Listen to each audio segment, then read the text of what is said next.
berarti. Berarti kalau bangkitnya begini. Mama Anom masih ingat ketika mempraktekkan pantomin begini. Allahu Akbar, kita ini makhluk hina. Ketika kita sholat berhadapan dengan Allah, maka perlihatkanlah kehinaan kalian di mata Allah. Kenapa kalian harus sujud? Kalian hina. Berserah diri kepada Allah. Nah, ketika kalian hina, apakah mengepal bertumpu dengan kedua telapak tangan? Menunjukkan Anda ini hina? Tidak, Anda ini sombong.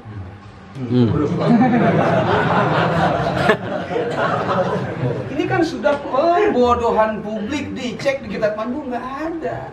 Dan hadis riwayatnya ini adalah kal ajin. Imam Nawawi mengatakan kalaupun hadis ini sahih, ini hadis sahih bukan dhaif, malah maudhu. Bayangkan mereka tidak percaya dengan hadis dhaif, tapi mereka sendiri mengamalkan hadis maudhu. Lebih parah mana? Hadis dhaif masih luar biasa. Menurut ahli hadis dhaif ini ibaratkan air zam-zam. Hadisnya ini air zam-zam. Cuman perawinya saja yang meriwayatkannya kurang baik. Ibarat air zam-zam ditaruh di gelas yang retak. Walaupun gelasnya retak, kita masih bisa mengambil manfaat daripada air zam-zam. Betul?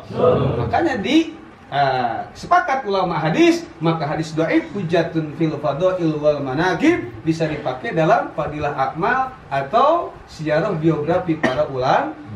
Boleh dipakai. Coba bayangin, itu kan sudah pembodohan publik. Jangan mencaci ulama. Imam Syafi'i diomongin, Imam Ghazali diomongin dalam kitab Ihya, semua hadisnya dhaif, tidak ada yang bisa jadi petokan. Coba itu bayangin. Padahal dia sendiri lempar batu sembunyi tangan. Tamyang malika bitis. Habis manis sepah dimakan juga, rakus itu. Bukan sepah dibuang, tapi sepah dimakan. Kita bukan mencibir alal haq. Alal haq. Kenapa? Sudah mempermainkan para alim ulama. Sesuatu yang perlu diluruskan karena sudah mencatut atau mengkorupsi perkataan Imam Nawawi. Siapa Imam Nawawi? Ulama besar. Banyak yang meneruskan perjalanan daripada Ibnu Sirin. Ibnu Sirin siapa? Ulama besar zaman tabi'in. Wafat tahun 110 Hijriah. Bapaknya budaknya Abu Bakar Siddiq. Ibunya budaknya Sayyidina Umar dimerdekain. Kemudian punya anak namanya Muhammad bin Sirin. Lebih kita kenal dengan Ibnu Sirin. Ahli takbir mimpi, Ta'tirul Anam. Dia ngarang kitab Fi Ta'biril Manam. Luar biasa. Sampai usaha segala dia jualan minyak, ngutang 40.000 dirham. Begitu minyaknya mau dijual ternyata banyak bangke najis. Dapat ngutang lagi. Apa dia balikin komplain? Tidak. Kalau saya balikan pasti dijual lagi sama penjualnya ke orang lain. Ini akan menjadikan bahaya ke yang lain. Mending saya yang tanggung sendiri. Biarkan saya berhutang sampai nggak bisa bayar. Dan akhirnya Muhammad bin Sirin ini dipenjara. Dia punya guru. Siapa gurunya? Gurunya adalah Mu'adz bin Jabal. Maaf, Anas bin Malik, khodam Rasulullah SAW. Sampai nggak bisa keluar, sampai nggak bisa ngaji lagi karena tertahan. Padahal dia nggak jolim, padahal dijolimi. Tapi tetap aja nggak ngaku. Kalau kita, waduh, padahal para ketua penjaga lapas menawarkan diri. Anda nggak salah. Anda harusnya keluar. Tidak bisa. Saya tidak bisa membangkang kepada pemerintah. Atiullah wa atiur Rasul wa ulil amri. Biarkan saya difitnah daripada orang jadi korban semua kena najis. Coba bayangkan. Kalau kita mau komplain, langsung bro, kemana bro? Reject nih, reject. Ya memang ada hiyar majlis kan, tapi mereka nggak ngaku kalau ini bukan dari saya, ini dari Anda. Ketika dari saya mulus. Sampai Anas bin Malik ya menjelang wafatnya berwasiat, saya ingin dimandiin oleh Ibnu Sirin. Ketika itu beliau masih di penjara, cuman ngasih surat memo, berhubung ini ada urgent, sifatnya darurat, akhirnya bisa dikeluarkan. Dan seketika dikeluarkan, tidak menengok anaknya pun, tidak menengok istrinya pun sedikit pun. Kenapa? Saya dikeluarkan oleh raja untuk memandikan guru saya saja. Setelah itu habis tugas saya, masuk lagi. Nggak aji mumpung, paham? Yang ngerasa kayaknya kerasa lah.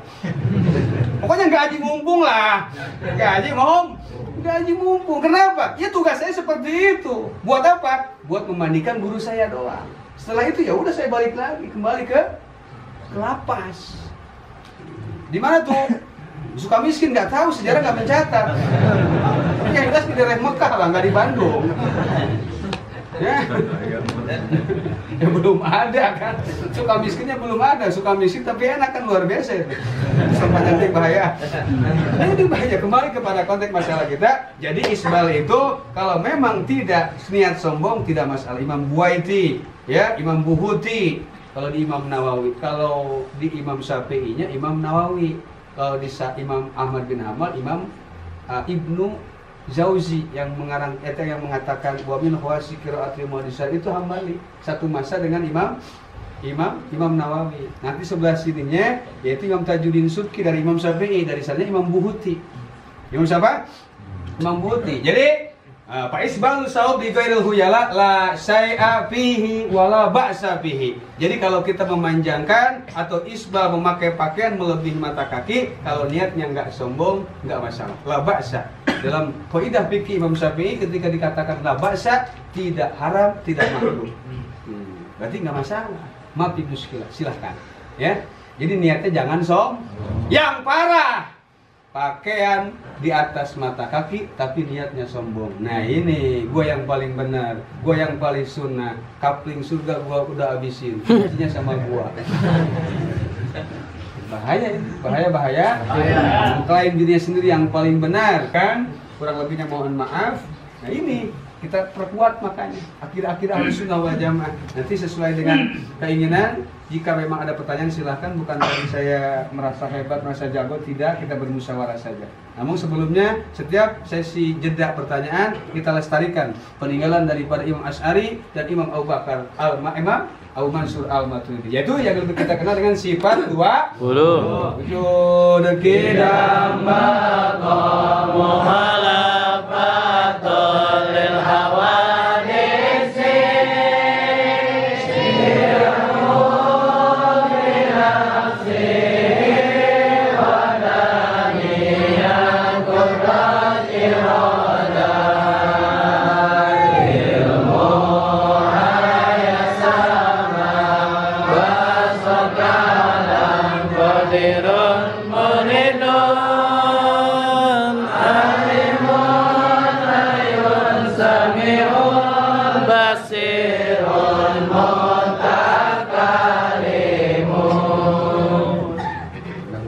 Mendapatkan keberkahan daripada Imam Asy'ari dan Imam Maturidi. Amin ya Allah ya Rabbal.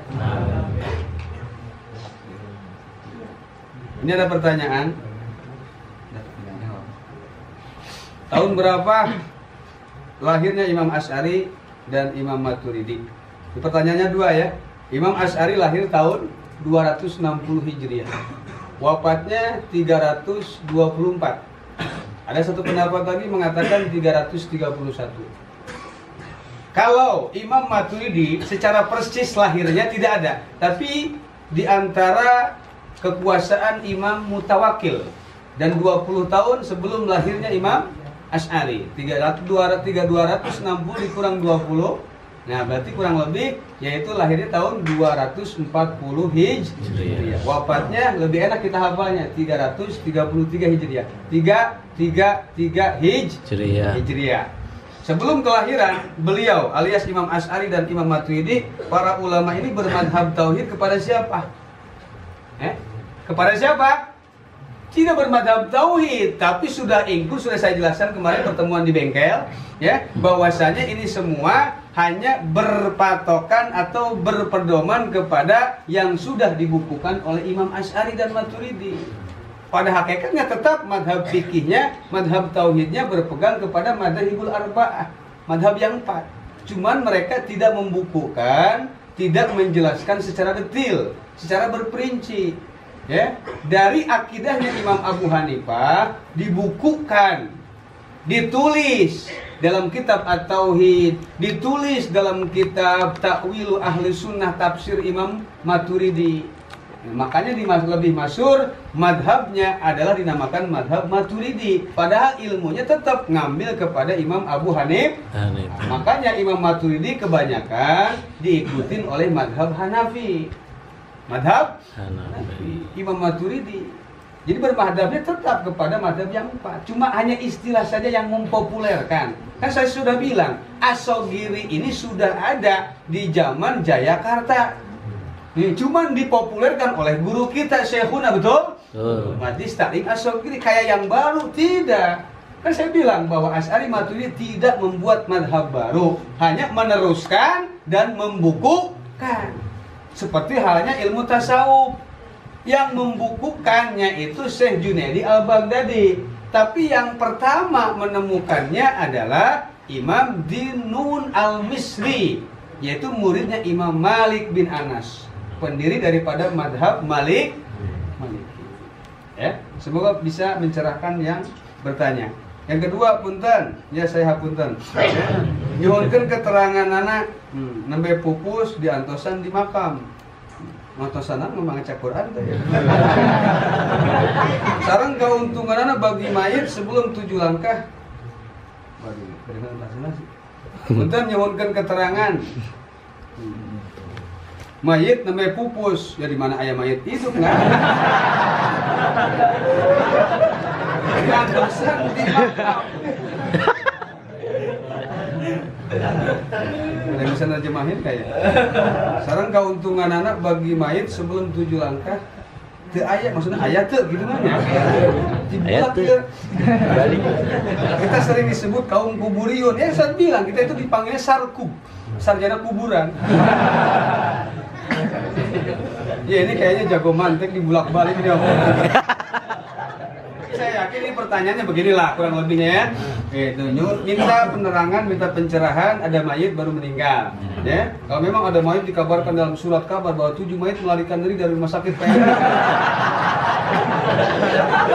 Ada mayit meninggal, kemudian ditungguin di makam bacain Quran. Tapi nggak disebutin di sini bacain Quran, ditungguin saja. Ya, ditungguin saja. Nah, sebelum 7 langkah ditinggalkan si mayit, ada nggak manfaatnya? Mungkin seperti itu ya. Nah, yang punya pertanyaan coba geleng-geleng kepala. Ini kan anonim yang disebutin. Kurang lebih seperti itu pertanyaannya. Ya. Nah, jadi kalaupun memang si mayit meninggal, kata Imam Syafi'i, ya dikutip oleh Imam Nawawi dalam kitab Riyadhus Shalihin, bahwa mayit kalau ditunggu pun nggak masalah, walaupun nggak baca Quran. Wa in khatamal Quran kullah lakan ahsan. Tapi kalian daripada nunggu diem aja, boy, bengong boy, ngopi apa ngopi?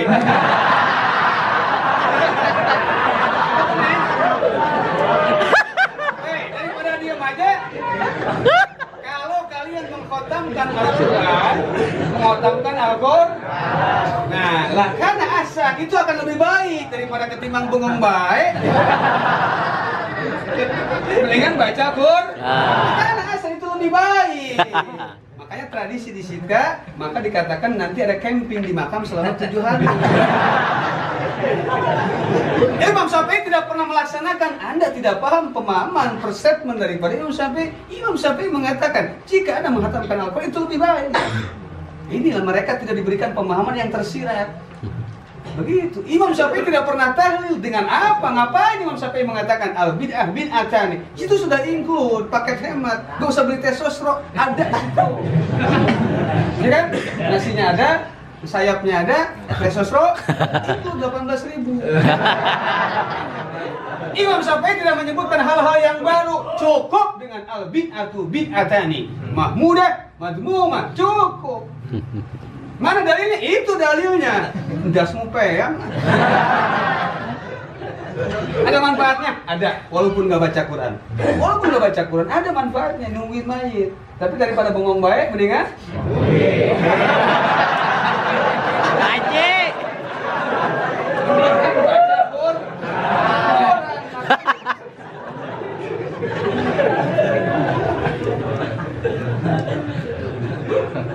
Nah ini ya, punten panguraykeun perkawis ngahukuman hiji perkara henteu lewat ulama, langsung karena Quran sareng hadis, berarti terkait dengan menafikan madhab.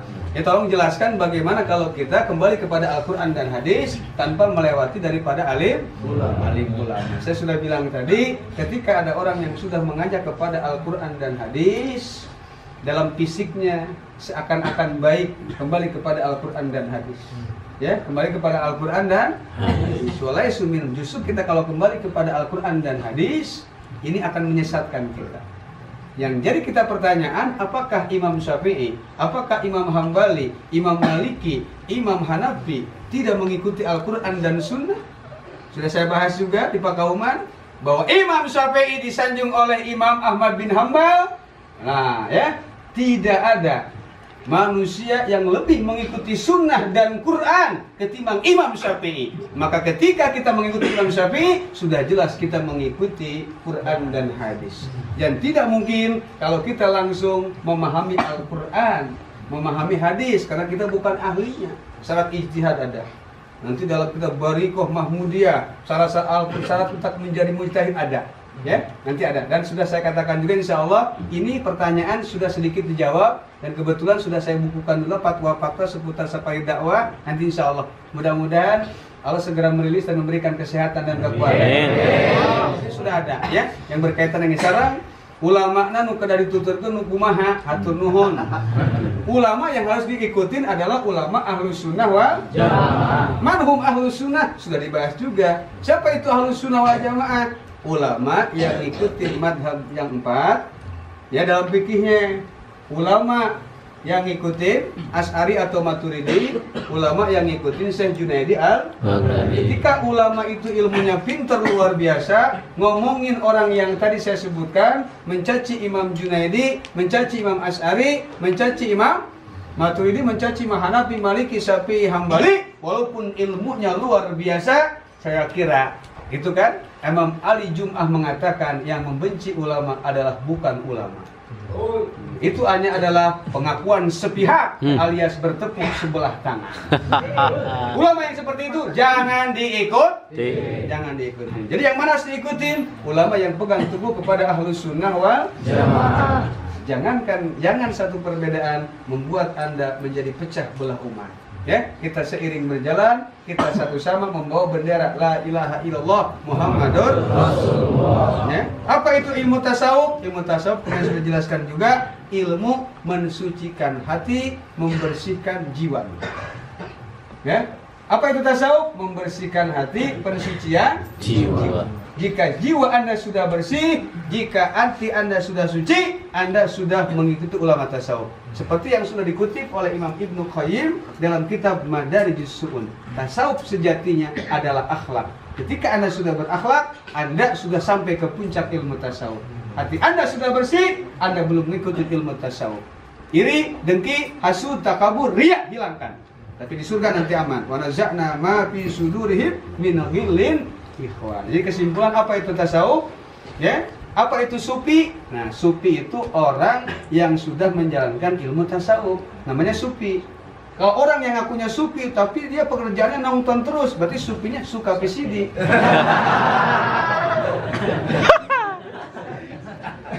Dan apa itu torekat? Torekat salah satu cabang bagian dari tasawuf. Nanti ada torekat Naksabandiyah, nanti ada torekat Qadiriyah, ada torekat Taqiyyin, torekat Qadiriyah Naksabandiyah, ada torekat Tijaniyah, ada torekat Samaniyah, dan kemudian insya Allah alhamdulillah sudah saya bukukan juga. Nanti keluarnya tahun berapa? Tahun 1200 Tijaniyah dan torekat.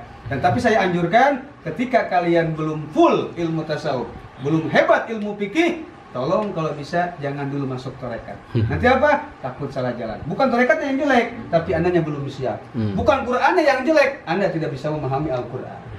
Paham? Untuk saat ini ya biasa aja. Tapi yang kita ikutin torekat Alawiyin. Kalau dikatakan Muhammad Tanahur torekat apa? Alawiyin. Kenapa? Yang dibacanya selalu dari Alawiyin. Supaya apa? Malam Kamis baca Rotib Haddad, malam Jumat Asyraqah, kemana-mana Asyraqah. Berarti torekatnya Alawiyin. Nanti ada, yaitu pendirinya adalah Syekh Habib Rotib, Habib Abdullah bin Alwi al-Haddad. Nanti ada torekat Tijaniyah, ada torekat Samaniyah. Ya, pendirinya Imam Saman nanti. Imam siapa itu? Saman. Sudah ya? Ada 4 pertanyaan saja. Semoga kurang lebihnya mohon maaf, dan saya juga kembali katakan tidak alergi terhadap kritik. Jika memang pertanyaan dijawab dengan kurang memuaskan atau tidak berkenaan, mohon maaf, kita sama-sama belajar. Ya, mudah-mudahan apa yang saya terangkan bisa sedikit memberikan pencerahan. Assalamualaikum warahmatullahi wabarakatuh.